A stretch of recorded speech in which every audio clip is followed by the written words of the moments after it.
మిగులుతుంది అనే దాంట్లో ఎలాంటి సంశయము లేదు. ఈరోజు ధర్మం మిగిలింది, ఇంకా యజ్ఞయాగాదులు నడుస్తూ ఉన్నాయి.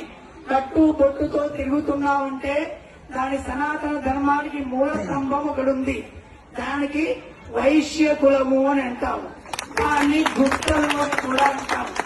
ఎప్పుడైతే బ్రాహ్మణుడు ఎంత యాగం చేయాలన్నా, ఏ మంత్రం జపించాలన్నా దానికి అర్థమైన సహకారం కావాలి.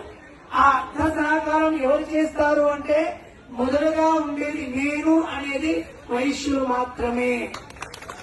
ఆ వైశ్యులు ఈరోజు ఉన్నారు కాబట్టి ఈ ధర్మం ఇంకా మిగులుతుంది. ఇది సత్యమైన విషయం, ముఖస్థుతి కాదు, ఇంకోటి కాదు.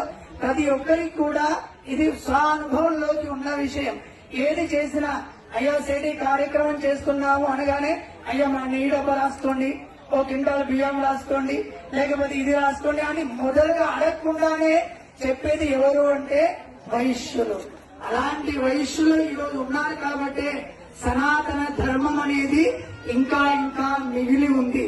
అలాంటి వైశ్య కులంలో పుట్టినటువంటి మీకు ఉత్తర కోడూరి మధు గారు, ప్రవీణ్ గారు, వాళ్ళ దంపతులకి అమ్మవారు దదాతి విత్తం పుత్రాంశ మతిం ధర్మే గతిం శుభామని ఇలాంటివన్నీ కూడా అమ్మవారు మీకు అనుగ్రహించి మీ ద్వారా ఇంకా లోకోపకరమైన కార్యక్రమాలన్నీ చేస్తూ ఈ యాగానికంతా కూడా ఇంతకుముందు కమర్తీశ్వరులు గారు చెప్పారు, మన భీమన్న గారు బ్రహ్మత్వం తీసుకున్నారని.